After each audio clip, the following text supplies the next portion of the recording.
La sed y el agua.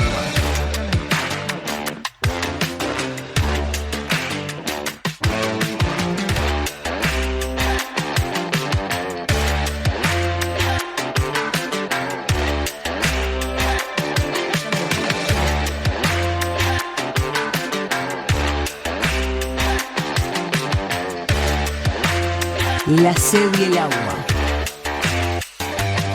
¿Qué tal, amigos? ¿Cómo están ustedes? Para mí es un gusto. Bueno, hay mucha cosa para analizar de aquí en más. Por ejemplo, lo último que hemos tenido novedades es que la Francia se colocaba hacia la extrema derecha políticamente y sin embargo eso no sucedió. O sea, que hay como mandatos que están instalados en las sociedades y hay también como hubo en Francia, una convocatoria impresionante.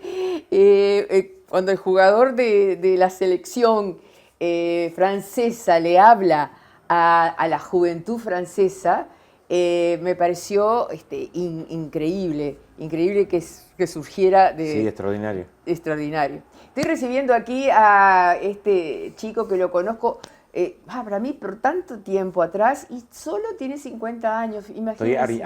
por llegar. Me faltan todavía un par de meses. ¿Todavía no tenés? En agosto. Ah, O sea, bueno, estoy 49, 49. los últimos días de la década del Tenés 40. tanta actividad que parece que tuvieras Sí, más. sí. Oscar Andrade, el Boca. Resultado político. ¿El de Francia? A ver, Francia, lo de en Europa Francia. hay que tenerlo en Mélenchon. cuenta. A ver, hay un problema ahí que es el siguiente, ¿no? O sea, hubo una reacción que impidió el desastre de la consolidación de la extrema derecha, pero las condiciones materiales para la extrema derecha están puestas en Europa, pues una Europa que está cada vez pesando menos como jugador global, porque hay una corriente migratoria muy potente y porque no hay una salida colectiva, popular y democrática. O sea, ese es un problema de una orientación política global que plantea un modelo civilizatorio distinto. Entonces, es bastante lógico que surja el extremismo de derecha, que ha tenido un peso como nunca antes en Europa. O sea, yo festejo este triunfo en Francia, lo que pasó en Inglaterra, pero es cierto que el problema está latente. No invitaría a bajar la guardia de poder pensar cómo, en el marco de la crisis, de esta situación de crisis sistémica, el riesgo de la emergencia autoritaria de extrema derecha es un riesgo cada vez más potente, en tanto es muy fácil colocar como enemigo al inmigrante, colocar como enemigo al pobre, colocar como enemigo al musulmán, colocar como enemigo... O sea, las contradicciones étnicas tienen algunos 300, 400 años de cultivar ese mensaje internamente, y hay una sociedad que no esté suficientemente politizada y organizada, ese riesgo es un riesgo a no subestimar. Dicho esto, todos nos alegramos el domingo con lo que pasó en Francia. Bolsonaro y Milei juntos mirando Mirando el partido. Fue maravilloso Fue maravilloso Fue maravilloso sí, eso. ese video no sé quién lo colgó. Yo Creo que no el sé mismo quién lo Milei lo subió. colgó. ¿El Milei mismo? Sí, pero fue Bueno. maravilloso porque, a ver, el costado popular ese del fútbol y esa lógica de la coordinación. Milei privilegiando Claro. la coordinación de la extrema derecha continental y no la idea del Mercosur es todo un mensaje, ¿no? Por eso veníamos de la derecha de allá, claro, de Europa, hasta de qué acá. punto sectores de extrema derecha que en general son violentos, que pasan por arriba la institucionalidad, tenés un enorme riesgo. O sea, más con la situación de hoy. ¿Cuál es el problema? Es democracia política con una situación económica de concentración tal que hace que las decisiones sean cada vez tomadas por menos y que benefician a menos. Sí, sí. Entonces, esa contradicción es una contradicción muy salvaje. Pues sí, bueno, ¿cómo no se va a perder confianza en la democracia si todos estamos viendo las guerras, los problemas ambientales, los problemas energéticos, los problemas alimentarios, los problemas que no los está resolviendo la democracia política? Y hasta Entonces, en Uruguay, donde no, el sin voto duda. es tan importante, hubo una votación Sí, muy sin duda. Vos tenés tengo una convicción, a veces nos intentan convidar, yo creo que es un error, pero es lo que nos intentan, a decir, bueno, en realidad el electorado que hay que ganar es un electorado, comillas, centro, y en realidad el electorado que hay que ganar es un electorado que está harto de la política. No es de centro, está harto con la política, no confía, no cree, detesta la política. Entonces, el trabajo no es hacer propuestas de centro, es hacer propuestas que conecten la política con su realidad. Y su realidad es bajos salarios o desempleo o dificultades con la vivienda o inseguridad o problemas con la educación o problemas con la salud. Un discurso remozado de una administración a la otra sin grandes transformaciones. Claro. O sea, mi vida no me cambió demasiado. Entonces, en realidad lo que tenés, el esfuerzo que tenés para hacer es cómo tu propuesta política conecta con sus derechos, lo de su familia, lo de su comunidad, lo de su barrio. Entonces, lejos de descafeinar el planteo político a los efectos de disolverse en un planteo de todos repitamos lo mismo, es al revés. Parece que tengo que hablar con mucha claridad, y bueno, es por este lado, estas son las dificultades que hay que resolver, esta es la propuesta, estos son los beneficiarios de la propuesta, y estos otros no son tan beneficiarios, porque también esa es parte, para mí, de la pedagogía política, asumir el conflicto, o sea, en las propuestas, asumir el conflicto. O sea, si el Frente Amplio se plantea, como creo que lo esboza bastante bien el programa, una profunda reforma urbana que logre una cartera de tierras que priorice a los sectores medios y medios bajos en el acceso a las zonas céntricas y con servicios, eso, una parte del mercado inmobiliario que especula para generar zonas selectas donde cobra 4 o 5 veces más el metro cuadrado, no le cae bien, no le parece una buena noticia, porque juega en otra dirección. Entonces, es asumir el conflicto. Si, bueno, esta medida que va en esta dirección tiene potenciales socios, la gran mayoría de la población, y tiene otros no tan socios. El otro tema que tenés ahí para ganar en octubre, ¿qué es lo que se proponen? ¿Ganar en octubre? Yo por lo menos no me bajo el objetivo de tener mayoría parlamentaria en octubre. O sea, yo hoy firmaría la mayoría parlamentaria en octubre. Están abiertos los 4 escenarios. Esa es está abierto el escenario de perder, o sea, no parece el más probable, pero sería torpe políticamente descartar que puede volver a ganar la coalición de derecha.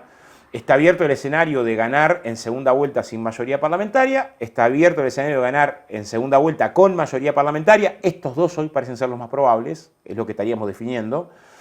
Y está abierto, no el más probable, como no es el más probable que gane la derecha, ganar en primera vuelta con mayoría, lo que significaría un batacazo, porque tenés que ganarle a todos los partidos estos, que ahora son más que nunca, sí, más el voto en blanco, más tener la mitad más uno de esos votos. O sea, sería una situación que solo el Frente Amplio logró en el año 2004. No es imposible. ¿Se despertó el Frente?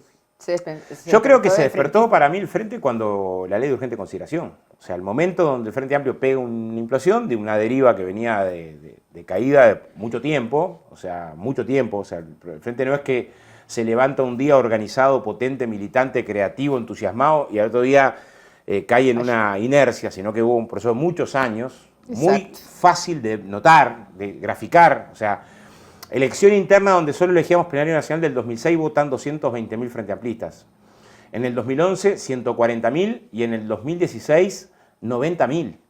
O sea, era notorio como la capacidad de acción, de movilización, de organización, de propuesta, de iniciativa del Frente Amplismo estaba en caída, como uno de los fenómenos. Bueno, yo creo que eso claramente se revierte a partir de la recolección de firmas. Esos 6-7 meses donde se juntan casi 800.000 firmas fue en un antes y un después. Retoma la ofensiva política, ¿no?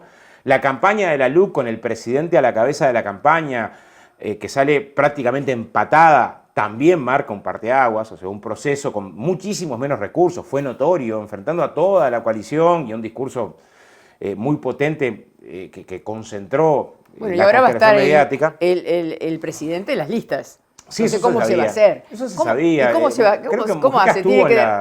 Estuvo en la del 2000, que pagaba 0.10, o sea que la calle iba a estar encabezando listas del Senado, pagaba 0.10, se le quiso dar como una novedad, no puede hacer campaña porque están las listas.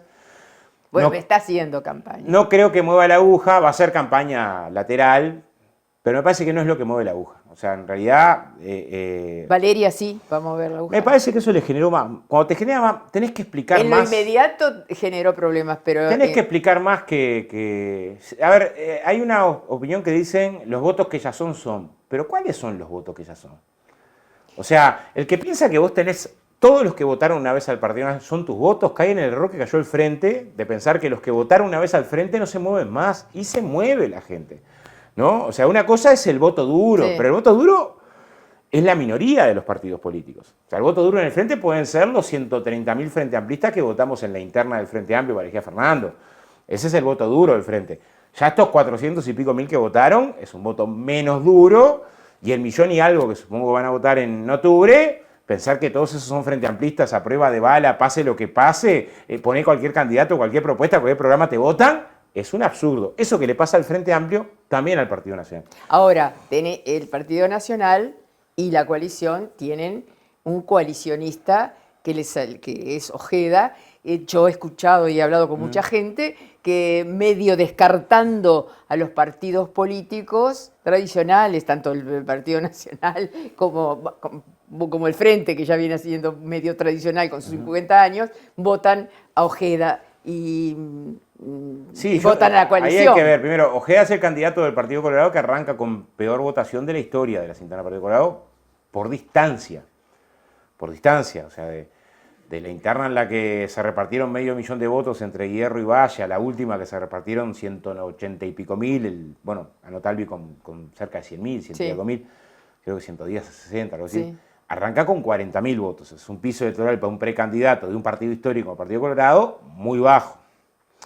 Segunda cosa es que arranca con una alianza que es la alianza con lo que queda del pachequismo del Partido Colorado, porque Subía viene a representar, que es la lista más votada de Ojeda. Pero a su vez con el Partido Nacional y el presidente de la República. Pero es el apoyo de la calle. En la interna sus novedades fueron Subía, Elsa Capillera, que es como la abanderada de todas las políticas contra las desigualdades de género, y ahora Fossati, que tiene un manejo de uno de los temas emblemáticos medio turbio. O sea, ese trípode y para pararte en decir yo represento una novedad, no sé qué vuelo pueda tener. Me parece que ¿Será que Astesiano cuando haga esas declaraciones va a cambiar, no, hay que ver si las hace, la está anunciando. Yo creo que cuando uno anuncia... Y cuede anuncia puede tener varias... Uno ve muchas cereales... mucha gente le está hablando. Muchas cereales mexicanas y eso. Sí. Le puede estar hablando a mucha gente. Sí, claro, cuando anuncia, pero en realidad, sin que hable más nada Astesiano, hoy el elemento de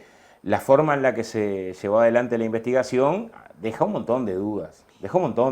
Y la ¿Necesita virulencia... Fossati tener la protección parlamentaria No, es que no puede. de los fueros? No puede porque tuvo una votación extraordinariamente baja, que no le daban ni para ninguna posibilidad alguna de representación parlamentaria, y ahora no puede integrar otra lista porque estuvo en la lista. O sea que eso... O sea, por ahí no. O sea, en realidad es un movimiento, yo creo que de reacción, en la que no está sola Fossati. Es evidente que hay una cantidad de gente del Partido Nacional. Yo miraba los candidatos posibles. Decían, podía ser Laura Raffo, podía ser Gloria Rodríguez o podía ser Salinas. Yo creo que cualquiera de los dos, de las tres posibilidades, eran posibilidades que armaban una fórmula más potente que esta. Esa es mi primera opinión. Pero, no soy yo que elijo, me parece en este caso, se entró en barullar doblemente. Esto nos pasó a nosotros en la elección pasada, en el sentido de que se armó una fórmula que nos generó muchas dificultades al Frente Amplio, pero al menos una que no. O sea, uno puede decir, bueno, teníamos dudas por la visibilidad que tenía Graciela Villar, pero es indiscutible. Graciela Villar era el riñón, militante sindical, Frente Amplista de toda la vida. Pero Valeria viene trabajando muy públicamente. Sí, capaz que con más visibilidad pública. Sí, mucha pero visibilidad. Para mí va a tener un problema, que es el siguiente. Que es decir, bueno, ella tuvo mucha visibilidad pública en determinadas posturas. Una postura muy dura contra la ley de urgente consideración, muy dura contra la reforma de la seguridad social, criticando al Frente Amplio porque no había agravado más al capital o no había extendido más derechos a los trabajadores. Muy difícil. Y a este gobierno por varias cosas. Claro, es muy difícil que con ese discurso que lo pueda sostener. Porque en definitiva, decir, bueno, pero está la FLUF atrás. Claro, pero cuando le pregunten, que es un mago. Respecto a la forma en la que el gobierno interpretó el Fondo de Insolvencia Patronal, que es una conquista obrera para cuando una empresa queda insolvente y el trabajador que tiene créditos laborales, y la interpretó en Casa Galicia de forma tal de dejar a todo el mundo afuera, y esa interpretación hace que hoy los trabajadores de Central Lanera, los trabajadores de Balsa Construcciones, los trabajadores del frigorífico del Daimán en Salto, que tenían antes derecho a créditos laborales en caso de insolvencia, hoy están sin derecho. ¿Cómo hace para defender esa decisión? ¿Y en estos meses que queda, no habrá movimientos en ese sentido de parte del gobierno nacional? Y bueno, pues capaz cambia la ley, muy difícil, porque no sé. una ley que en su momento vetó el presidente de la República, que tuvo, es cierto que tuvo algún apoyo de Cabildo y de Botana, creo, el Partido Nacional en su momento, para intentar que se interpretara de forma correcta, porque ¿para qué tenés un fondo de insolvencia patronal si no cubre la insolvencia patronal? O sea, es un absurdo. O sea, para ahorrarse algunos pesos se decidió interpretarla de manera tal de que no entraran los créditos postconcursales, cosa que no decía la ley, pero esa interpretación es antiobrera. Es muy difícil para un militante sindical decir, sí, qué bien lo que hizo el gobierno, o la ultraactividad en los convenios colectivos, esto es que una vez que vence el convenio colectivo, todos los beneficios que tenían los trabajadores desaparecen. O en el primer presupuesto bajarle a la mitad las multas a las empresas que falsifican documentación y estafan al trabajador con la documentación. O sea, un dirigente sindical es muy difícil que se pare en un intercambio y diga, sí, sí, qué bien que estuvo en esto de bajarle la multa al empresario cuando incumple y le falsifica. O sea, hay algunos elementos que son demasiado notorios. Eso es para la dirigencia sindical, no Sí, sé pero, si para el trabajador. Bueno, pero preguntarle a un trabajador de Casa Galicia, debe estar bastante claro que no cobró la insolvencia. O sea, no sé si...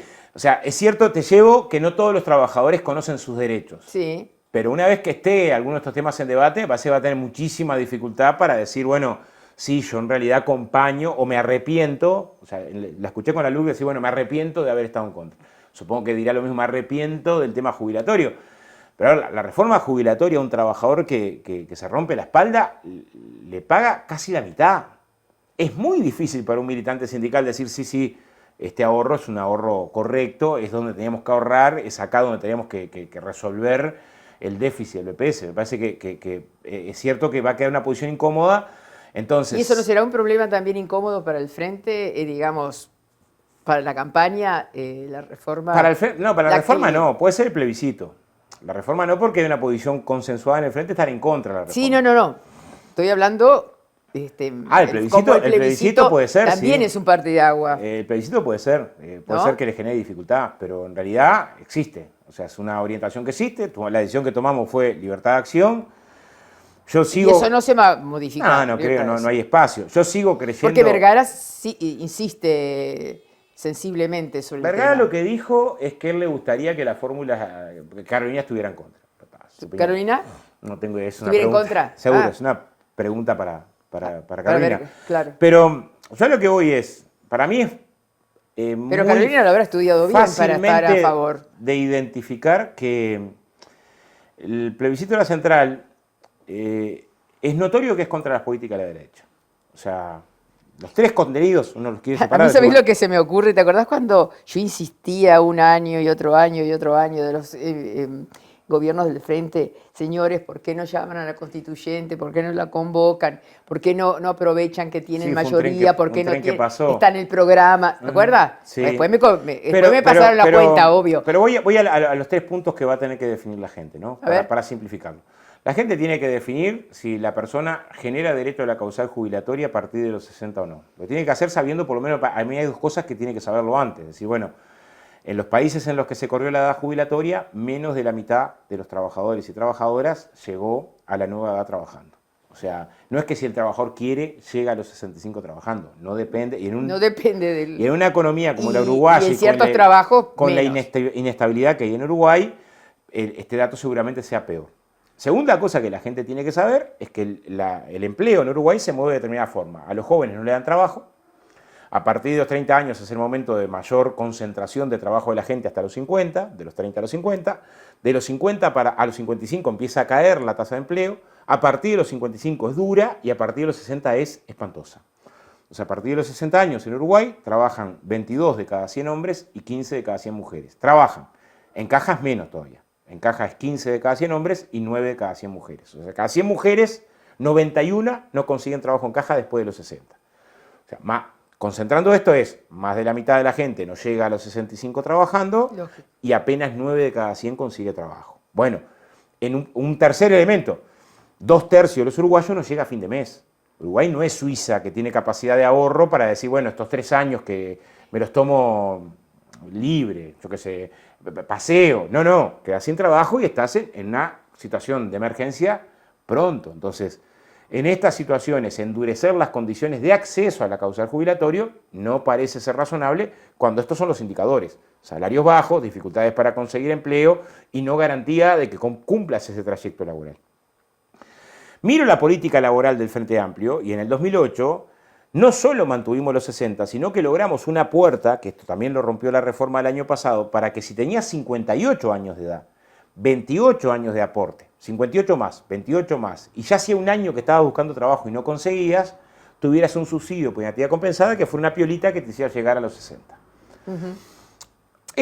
Por este mecanismo hay 1000 uruguayos, sobre todo uruguayas, más mujeres que hombres, que se jubilan por año.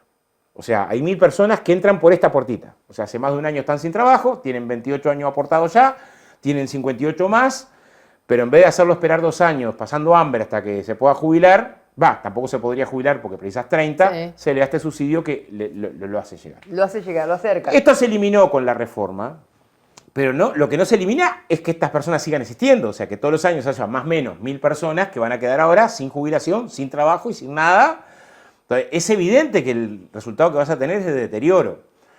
Claro, pero lo que se afirma es el desfinanciamiento. Eso sí, es lo que nadie explica muy bien. Voy a poner el segundo elemento que... Dale, eran 3. Es este. Esto es cierto que haber ampliado el derecho jubilatorio generó que de las últimas 300.000 jubilaciones en Uruguay, 150.000 se pudieron jubilar gracias a la flexibilización, gracias a que el cómputo por hijo para las mujeres, gracias a estas medidas permitieron la mitad de los últimos jubilados en Uruguay se jubiló. O sea, la mitad no se hubiera jubilado. O sea, hoy tendríamos ahorro en el BPS, pero 150.000 personas boyando sin jubilación.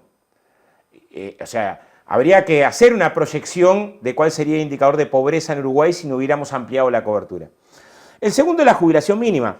Yo creo que ahí es donde más claramente el plebiscito va en línea con lo que ha hecho el Frente Amplio, porque el Frente Amplio del 2006 al 2019 triplicó la jubilación mínima en términos reales. La pasó de 1.660 a 16.000 pesos, pero en términos de capacidad de compra de una BPC a 3.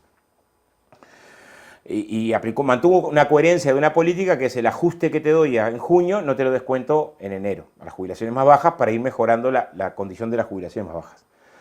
Sin esta medida, la pobreza de un 2,5% en los mayores de 60 años no sería de un 2,5%, sería muchísimo más alta. Este fue un esfuerzo enorme, pero que contribuyó mucho, no solamente a bajar la pobreza en esa franja etaria, sino a bajar la pobreza en un montón de hogares donde también hay niños y donde el ingreso de los jubilados es un 35-40% del ingreso de su hogar, que a veces se quiere separar como que una cosa es el adulto y otra es el niño.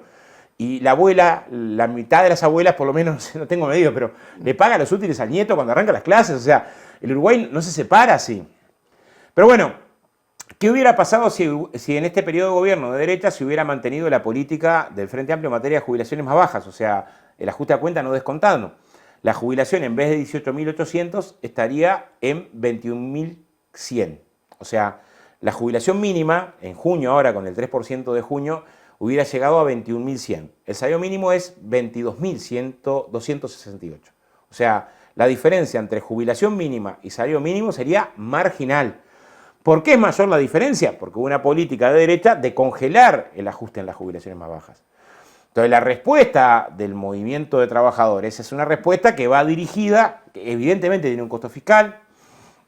Si se hubiera, cuando se midió en el 2023 era de 400 y algo millones de dólares, este año es de 300 y pico, porque iba a andar por ahí. Pero la central afirma de que no, hasta dentro de 20 años no va a haber ningún déficit. No va a haber porque vos pasas a recibir 1.400 millones de dólares que hoy se llevan las AFAP. Bueno, ahí estamos, ahí entonces, ingresamos al tema. No tenés a priori una necesidad de recursos al otro día.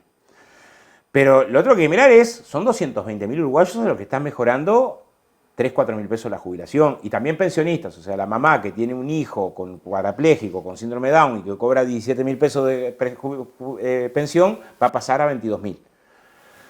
Esto no le va a salvar la vida, pero no es lo mismo 17 que 22.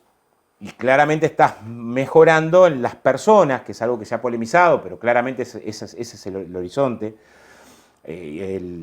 Juan Sereta hizo un proyecto interpretativo que demuestra que claramente esto está dirigido a personas, o sea que el texto se habilita interpretación jurídica que vaya a personas y no sumar todas las prestaciones, porque esa ha sido una crítica. Así, bueno, pero si alguien tiene una jubilación de 150 y otra por la mínima, ¿le subís esa mínima? No, si tenés 2 jubilaciones, no subes esa mínima.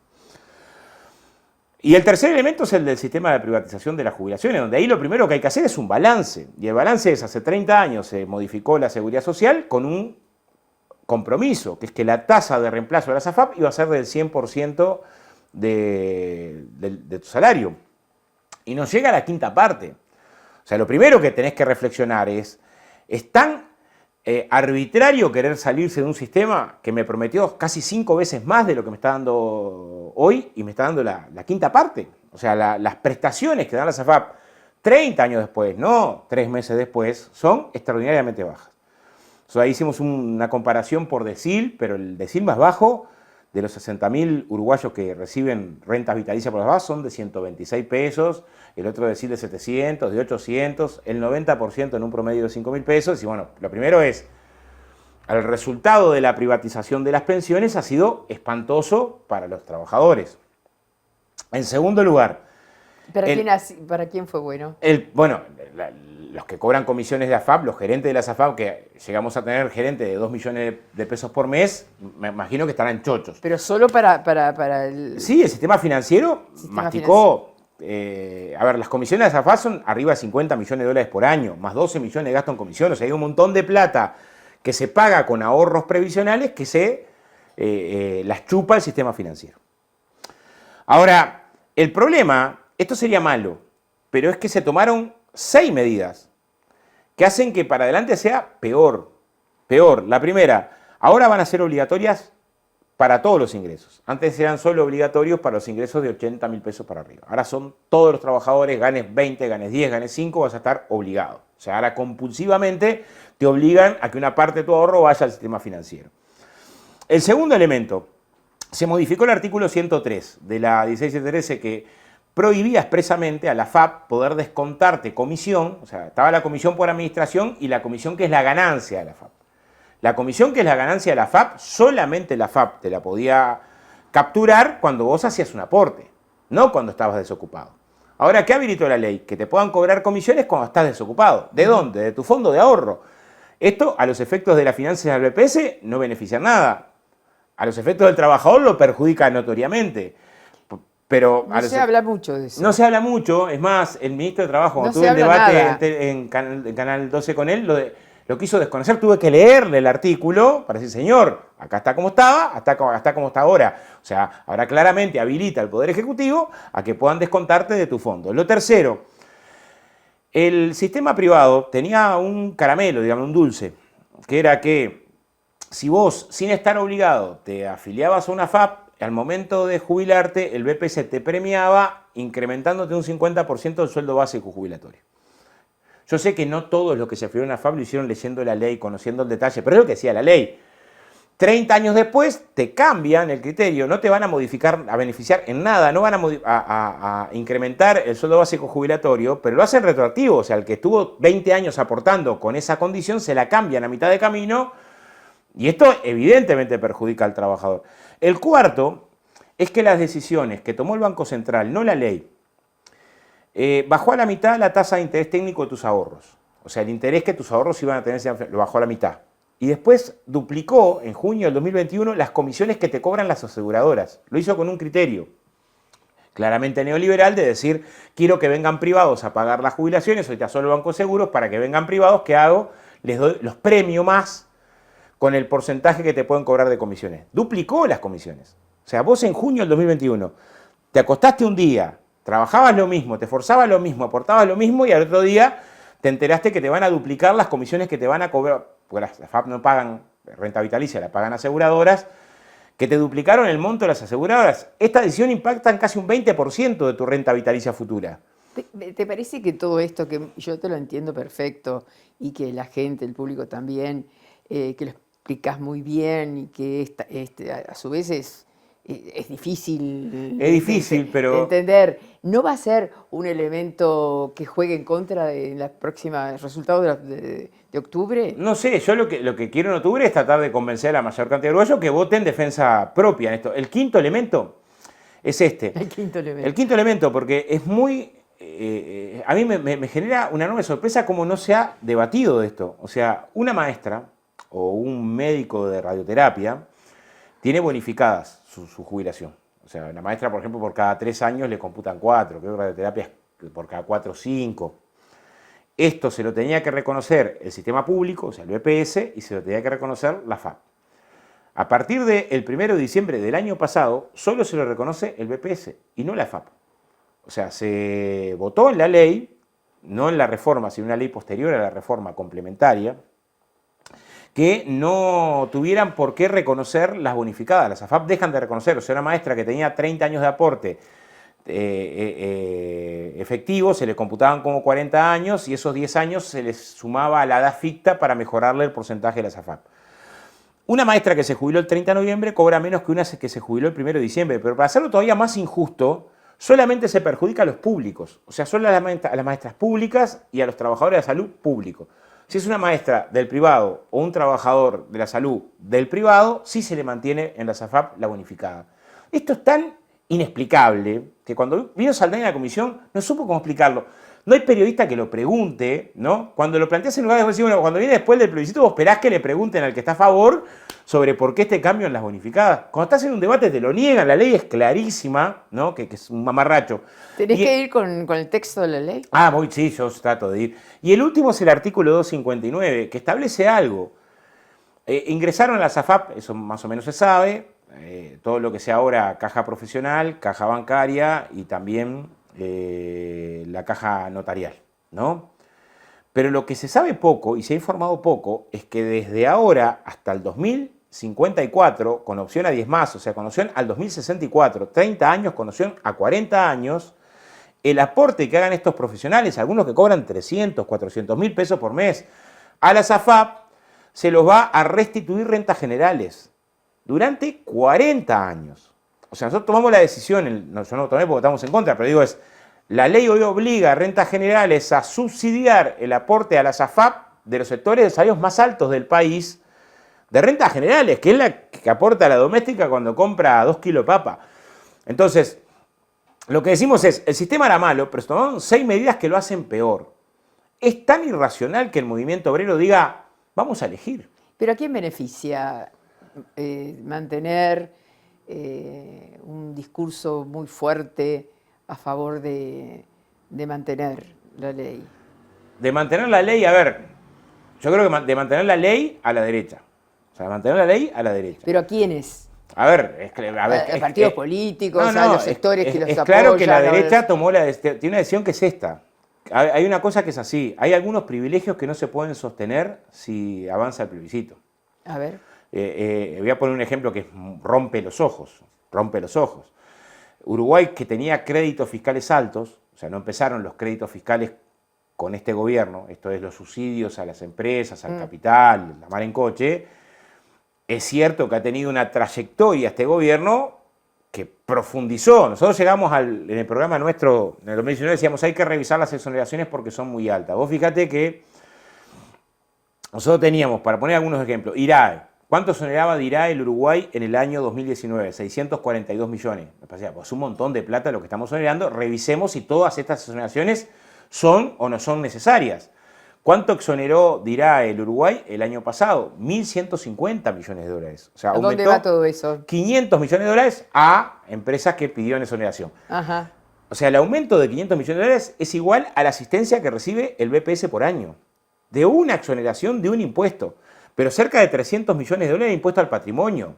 Aumentó la exoneración. O sea, estaban 600 y ahora están 900.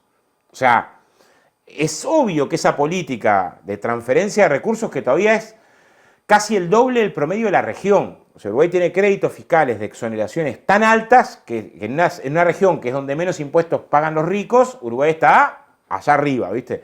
Bueno, si triunfa el plebiscito, eso no se puede sostener. O sea, hay medidas que vas a tener que revisar. En los últimos 30 años, el aporte tributario del sector agroexportador, comparado con el sector del trabajador, ¿cuánto aportaba el BPS un trabajador y el sector del agro? Era 4 veces más lo que aportaba el empresario que lo que aportaba el trabajador. En el año 90. El año pasado fue 1,5 veces más lo que aportó el trabajador que el sector empresarial, porque el sector empresarial ha recibido un montón de beneficios, que yo los entendería para los 30.000, 28.000 productores familiares, pero no para el grande. El grande, ¿cómo el grande tiene que tener una acción más grande que un kiosquero? ¿Cómo puede ser? Bueno, lo que te llevas a una discusión de la política económica que tiene que colocar arriba de la mesa mejores condiciones de redistribución. Y me parece que ese es el debate que esconde algunas posturas que no son técnicas. Es decir, bueno, no quiero que los sectores más potentes participen de la financiación de la seguridad social. ¿Te parece fácil de explicar esto? A ver, yo no sé cuántas asambleas he hecho en los lugares. Cuando vas a lo llano, ¿Qué o sea, dicen? cuando vas a lo llano, ¿Qué dicen la gente? 22.260 pesos una jubilación mínima, que en Uruguay a los 60 años no consigue trabajo nadie. Esos por son tanto, los como los dejar en planes banda titulares. y que aportás la mitad de tus aportes patronales a un sistema financiero que es impredecible lo que te paga, pero lo que te está pagando es poco, eso la gente no entiende. O sea, no entiende, ¿no? O sea, no son temas tan...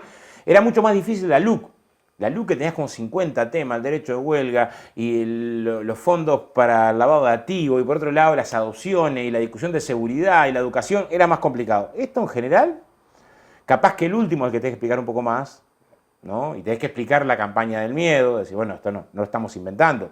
Que haya un fideicomiso que limite que los recursos solo se pueden usar con fondos previsionales, con fines previsionales, es lógico, porque eso ayuda a que no tengas la tentación de decir, bueno, entonces gasto en esto, en esto, en esto, en esto, que es lo que preciso.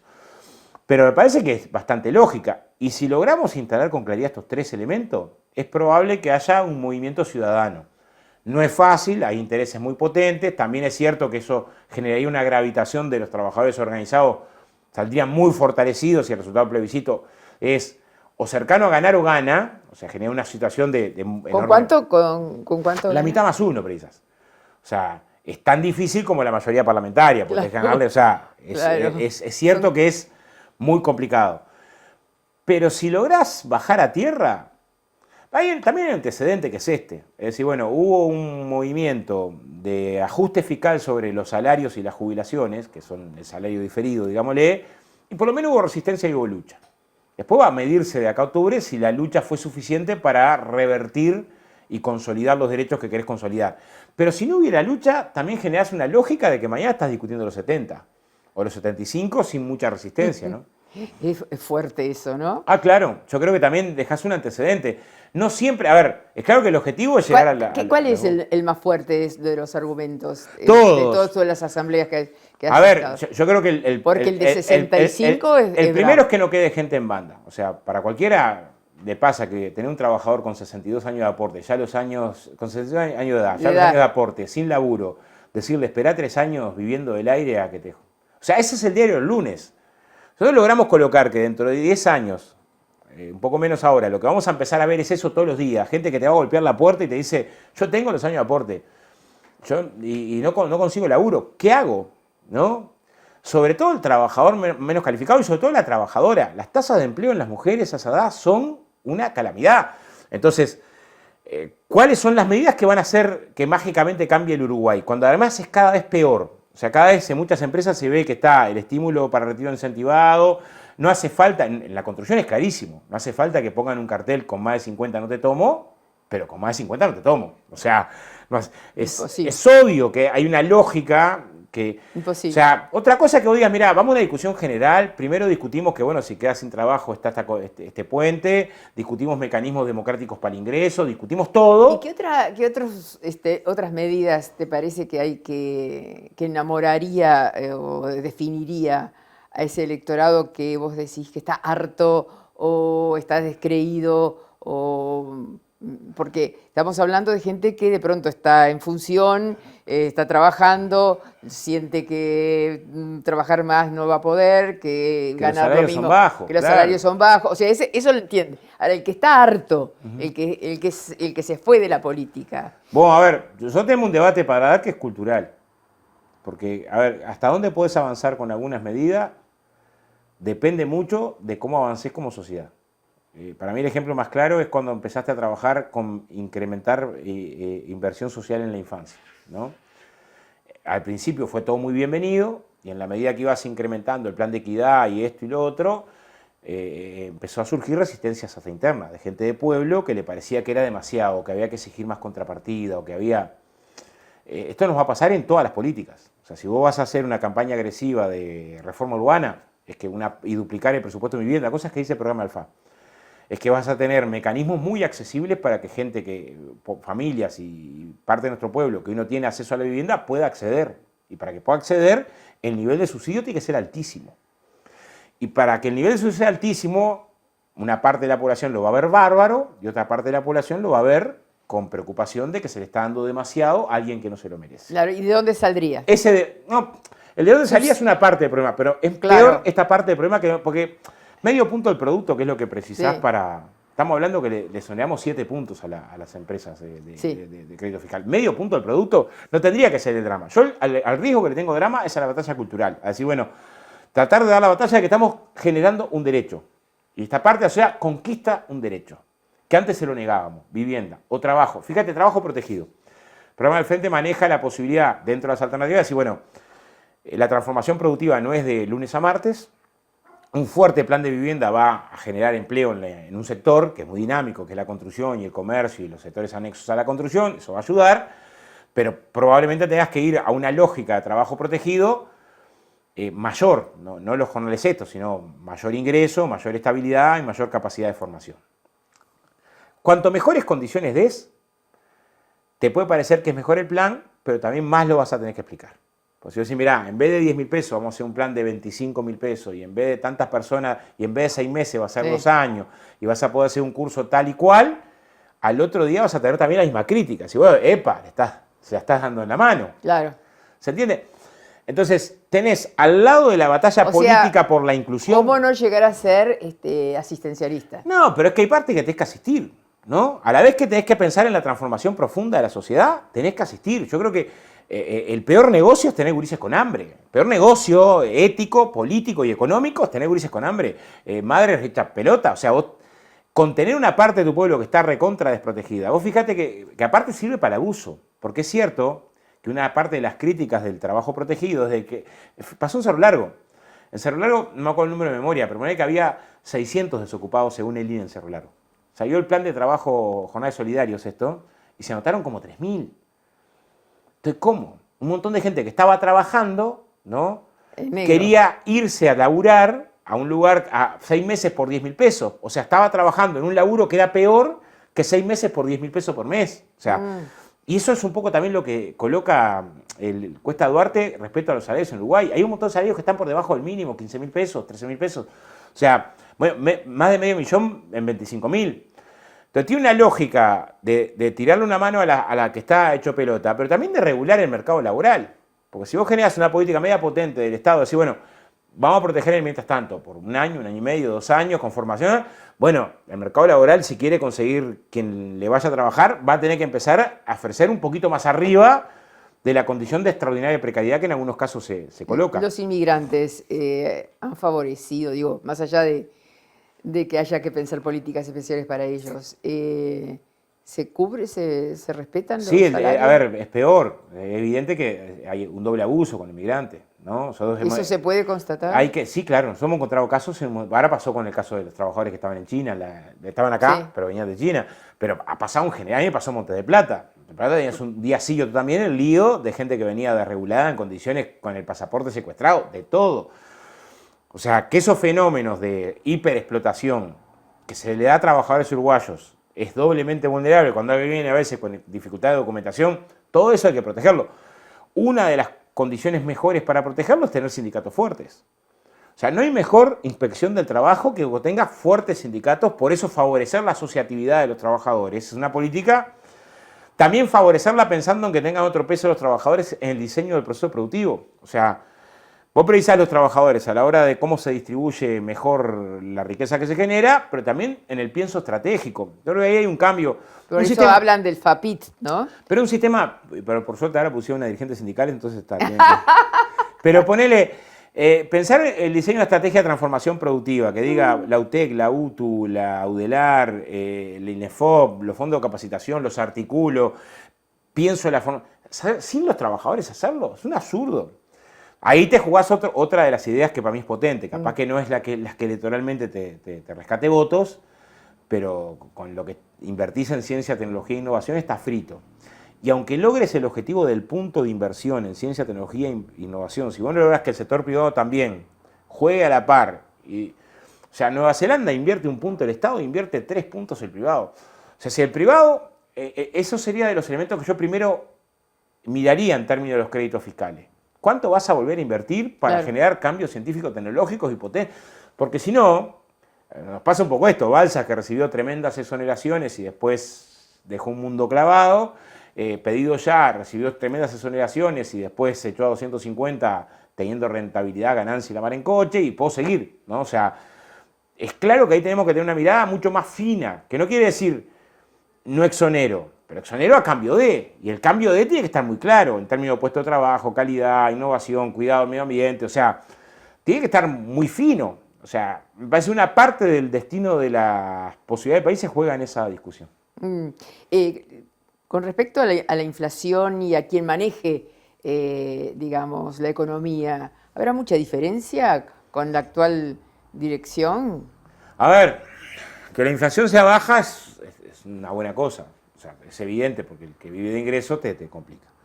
Después tenés otro lío, que es este, es inflación baja, está explicada una parte importante por la evolución del tipo de cambio. La evolución del tipo de cambio es un componente que a mediano plazo te resta competitividad. También es cierto que es la forma en la que tenés de capturar una parte de renta diferencial del sector agroexportador. Entonces, todo ese triángulo no es sencillo de resolver, ¿no? ¿Cuál es el problema de esto? Si vos mantenés atraso cambiario, no solamente pegan la competitividad del sector agroexportador, sino también de la parte de industria que tenés, porque la parte de industria que tenés se torna menos competitiva y es la que más valor tenés que generar. Entonces, si esto no lo compensás con un conjunto de políticas que por lo menos contribuyan en esta situación a decir, bueno, defiendo el sector productivo, lo que hablábamos, inversión, ciencia, tecnología, cadenas productivas, cadena de valor, estás complicado. Pero ahí tenés un dilema. O sea, no creo que haya que mirar la inflación en sí mismo sola. Así, bueno, la inflación es un componente que tenés que tener más o menos controlado para que no se te dispare. El más o menos control de la inflación no puede obedecer solo a una cuestión de evolución del tipo de cambio, porque ahí estás poniendo a mediano plazo en riesgo la economía del país y lo que ha demostrado la historia económica del Uruguay, que en un momento tolera hasta que pega un salto. Eso pasó en la tablita, pasó en el 2002, o sea... Cuando se la felicita y se la reconoce internacionalmente a la ministra de Economía. Bueno, a ver, yo creo que hay cosas que... Hizo bien los deberes. Yo creo que hay cosas que difícilmente puedas estar... Son demasiado notorias. O sea, si vos tenés una economía que creció y tenés más niños pobres, tenés un problema. Si tenés una economía que creció y tenés 100.000 trabajadores más que cobran menos de 25.000 pesos, tenés un problema. Una economía que creció y aumentó la desigualdad, tenés un problema. Tenés una economía que creció y el país, en vez de más soberano, es más dependiente porque entregaste el puerto, porque entregaste la internet, porque... O sea, el costo es probablemente que me fundamentes el tema de la entrega del puerto porque va a haber una inversión que va a mejorar durante un tiempo, todavía estamos por verla, o que la entrega del internet va a mejorar, que va a haber un inversor que va a querer ir mientras tanto, pero no. O sea, para mí el centro de la cuestión económica es que hubo 4 años de rebaja salario, 4 años de rebaja jubilaciones, una reforma que profundizó la desigualdad, entrega de soberanía en áreas estratégicas del Estado, sin contar el manejo turbio, pero además con manejo turbio. O sea, la transferencia a los grandes consumidores para que pasen sin tener que oficiar UTE mediando a la compra de energía directa, son decenas de millones también que benefician a los más poderosos. Entonces, en realidad, una economía que en el grueso beneficia a los más poderosos y que deteriora esos indicadores, porque yo tengo 200 críticas para el Frente Amplio, pero nosotros agarramos el país y el 10% más rico tenía 20 veces más ingresos que el 10% más pobre. Y después de los periodos de gobierno del Frente, ese ratio bajó a la mitad. Para mí tiene que haber bajado más, pero bajó a la mitad. Y ahora se entró a ensanchar. Entonces, en elementos clave, decir, bueno, la pobreza, más pobreza. Inversión educativa, empeoró. Inversión social en relación al producto, sacando la pandemia, empeoró. Los salarios pagaron la fiesta, las jubilaciones pagaron la fiesta. Bueno, no me parece que tengas indicadores económicos para hacer... Y después tenés una entrega al año electoral que en tus supuestos, que eran déficit fiscal y deuda, tenés una deuda mayor en relación al producto y tenés el mismo déficit fiscal que tenías en el 2019. No me parece que sea decir, bueno, hay que felicitarla, al contrario, me parece que es una conducción económica que eligió ganadores y perdedores, claramente. Por eso no venían en la rendición de cuentas los componentes de desigualdad o pobreza como objetivos, no estaban expresos.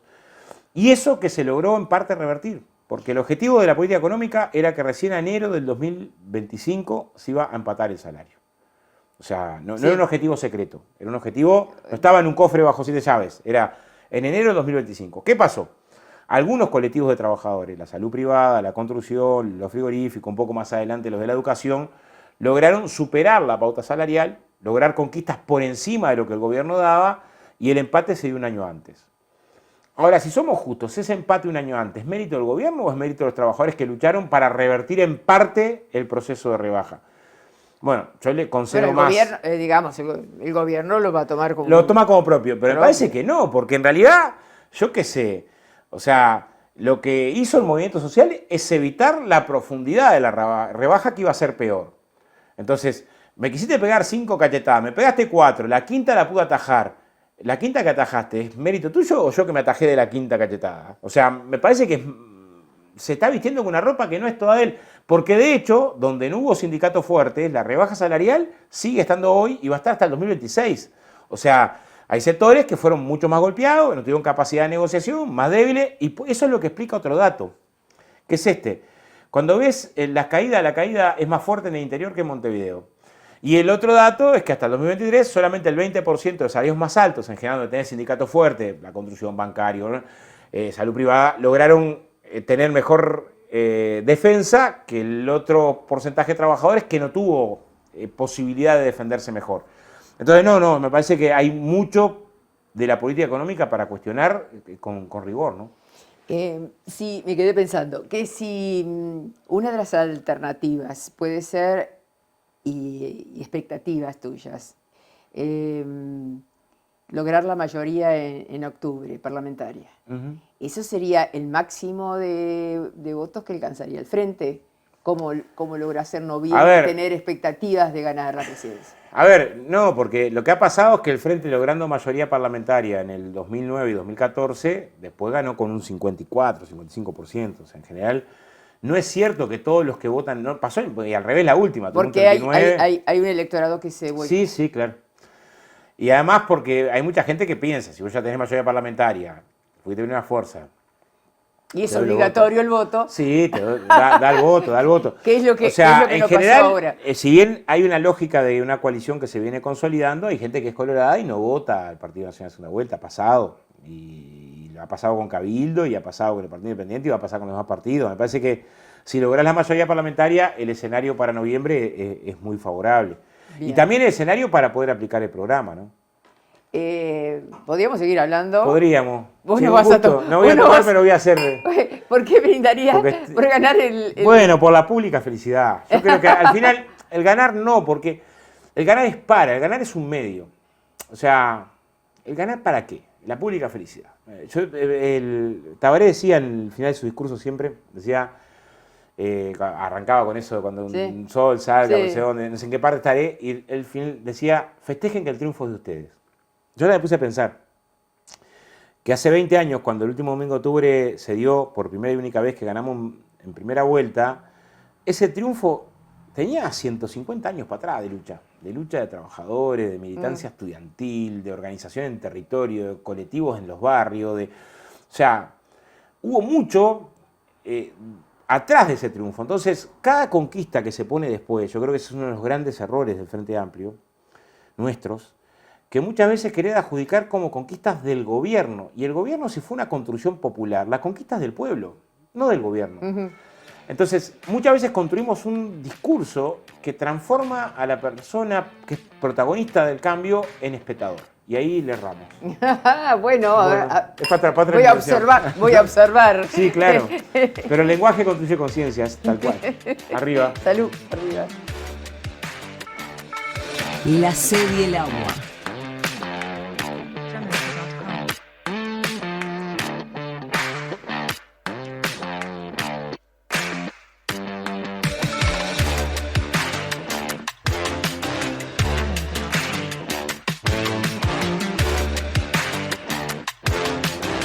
La sed y el agua.